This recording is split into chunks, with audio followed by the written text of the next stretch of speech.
চাচার কথার ভিতরে অনেকগুলো জিনিস লুকায়িত আছে।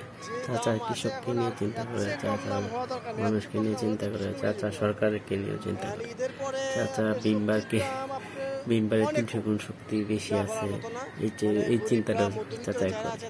চাচায় কথা শুনে আমার কাছে খুব ভালো লাগছে। চাচা কোনো দল করে না, চাচা সাধারণ কথা শুনে আমার কাছে খুবই ভালো লাগছে। ওনাকে এইসব কথাগুলো আসলে সাপোর্ট দেওয়া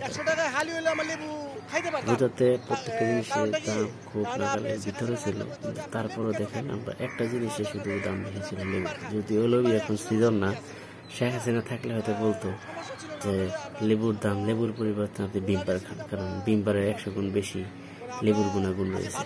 সুতরাং উনি আসলে এরকমই, যেমন আমাদের উনি বেগুন দিয়ে, বেগুনের পরিবর্তে বেগুনের দাম বেশি ছিল, ওই জন্য বেগুনের পরিবর্তে কুমড়া দিয়ে কুমড়ার বেগুনি খাওয়াইছিল।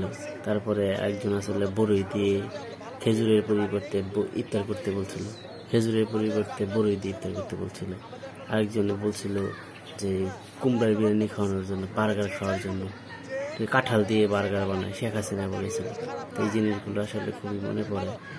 আমাদেরকে আসলে জনগণের ভোটে নির্বাচিত ছিল না, তো আমি অনেক দিন ভোট দিতে পারি না, এই জন্য আসলে বলবো না জনগণের নির্বাচিত। চাচার কথাগুলো শুনে অনেক প্রতিবাদ করতে মন চাইলো। ভিডিওটা ভালো লাগলো, আমিও আপনাদের কাছে ভিডিওটা শেয়ার করলাম। যদি আমার পেজটা ভালো লাগে তো আপনারা লাইক কমেন্টস করবেন।